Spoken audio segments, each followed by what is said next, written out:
நல்லா இருக்குண்ணா. ஓகே தான், ஆவரேஜான படம் தான். பட் படம் மோசம் சொல்ல முடியாத அளவுக்கு ஒரு படம். நலன் கிட்ட இருந்து இப்படி ஒரு படம் யாரும் எதிர்பார்த்திருக்க மாட்டாங்க. அது மட்டும் தான் அவர் கமர்ஷியல் படங்குள்ள கொண்டு போயிட்டாரோன்னு ஒரு ஃபீல். மற்றபடி ஓகே தான். அன்னியன்ற அளவுக்குலாம் போய் தலைவா. இது வந்து ஒரு மீன் மல்டிபோலர் டிசார்டர்ன்றதை வச்சு சொல்லியிருப்பாங்க. அப்படி கிடையாது. ஒரு வாத்தியார் வந்துட்டு ஒருத்தர் வாத்தியாரா அதே சமயத்துல பிறந்தவருக்குள்ள வந்தா எப்படி இருக்கும்ன்றது தான் மேன். மற்றபடி ஃபர்ஸ்ட் ஹாஃப் சூப்பரா இருந்தது தலைவா, நல்ல படமா இருந்தது. செகண்ட் ஹாஃப் ஒரு யூஸ்வலான கமர்ஷியல் படமா இருந்துச்சு. அதுதான் பெரிய டிசப்பாயிண்ட். செகண்ட் ஹாஃப் அந்த அளவுக்கு அந்த கமர்ஷியல் படத்துக்குள்ள வந்தனால அப்படி நல்ல டெபியூ. ஓகே, நல்லா நடிச்சிருக்காங்க. யூஸ்வலா இந்த லவ் பாட்டெல்லாம் யூஸ் பண்ற மாதிரி யூஸ் பண்ணிருக்காங்க. ஓகே தான், கொடுத்த வேலையை சிறப்பாக பண்ணியிருக்காங்க. வில்லத்தனம்லாம் இன்னும் நல்லா பண்ண விட்டுருக்கலாம் சத்யராஜ். அதுக்கான ஸ்கோப் இல்லாம போனது வருத்தம் தான். பாடல்கள் ஓகே தான் தல. ரீமிக்ஸ் பண்ண பாடல் நல்லா இருந்துச்சு. படத்துல வந்த பாடல்கள் பெருசாக ஒர்க் அவுட் ஆகல. ஆமா, படம் முழுக்க அப்படிதான் அவரோட பாடல்கள் வச்சது. அதெல்லாம் நல்லா இருந்தது. இந்த தேவலாத நடுவில் லவ் சாங்ஸ் எல்லாம் கம்பேர் பண்ணா அது ஃபார் பெட்டரா இருந்தது. அந்த பேரன்ஸ்ல சூப்பரா பண்ணிட்டாரு. செலிப்ரேஷனுக்கான படமான்னு கேட்டீங்கன்னா இல்ல தெளிவா. பட் ஓகே, வாட்சபிள் தான். பொங்கல் லீவ்ல மக்கள் வரது. ஆமா, எக்ஸ்பெரிமெண்டலே கொஞ்சம் கமர்ஷியல் படமா பண்ணியிருக்காங்க. ஃபேமிலியா வந்து பாக்குற அளவுக்கு ஒரு நல்ல படம் தான். கண்டிப்பா நலன் படமாவே கம்ப்ளீட்டா எடுத்திருந்தா நல்லா இருந்திருக்கும். அது கமர்ஷியல் எல்லாம் நிறைய சேர்த்தது மேபி படத்தோட வருது. அது அங்கங்க வருது, அவ்வளவுதான்.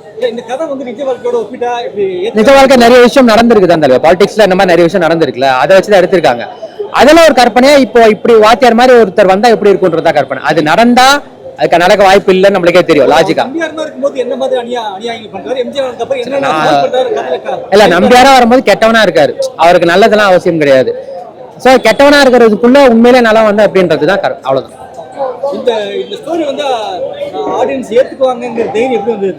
இல்ல ஆக்சுவலா கமர்ஷியலா ஒரு படம் பண்றவருக்கும் நலன் மாதிரி படம் பண்றவங்களுக்கும் இதுதான் வித்தியாசம். ஏதாவது வித்தியாசமான முறையில அவங்களோட ரைட்டிங் இருக்கும். அந்த விதத்துல ரைட்டிங் ஃபர்ஸ்ட் ஆஃப் அந்த மாதிரி தான் முயற்சி பண்ணிருக்காரு. இப்படி இருந்தா எப்படி இருக்குன்றதான கற்பனை. அந்த கற்பனை தானே சினிமா. அந்த கற்பனை வரதுக்கு வாய்ப்பு இருக்குதா? இந்த படம் பாக்குறவங்களுக்கே மக்கள் மனசை யாரோ ஒருத்தர் இருக்குச்சா இந்த மாதிரி ஒருத்தர் இப்ப வந்தா நல்லா இருக்கும்னு தோணிருச்சுன்னா அதுதான் இந்த படத்தோட சக்சஸ். அது மக்கள் கையில தான் இருக்குது. படம் வந்துட்டு ஓகே தான், அவ்வளவு மோசம் இல்ல. கொடுக்குற காசுக்கு ஓத்தான்னு கேட்டீங்கன்னா ஓகே தான். ஏன்னா இதோட மோசமான படங்கள்லாம் வந்திருக்கு. சோ ஹாலிடேஸ்க்கு மக்கள் எங்க போகணும்னு நினைக்கிறாங்களோ அவங்களோட முடிவு தான்.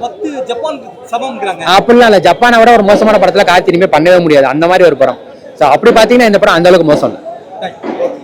பேரறிஞர் காட்டும் பாதையில எம்ஜிஆர் வந்து படத்தை அப்படியே ஒரு சுத்து கலக்கிட்டார் தலைவா. எம்ஜிஆர் வந்து அப்படியே மிரட்டிட்டார். எம்ஜிஆர் வந்து படம் முழுக்க அப்படியே ஒரு எம்ஜிஆர் நம்ம எப்படி அந்த காலத்துல பார்த்தோமோ அதே போல ஒரு எம்ஜிஆர் இந்த படத்துல நம்ம பார்த்த போல இருக்கு தலைவா.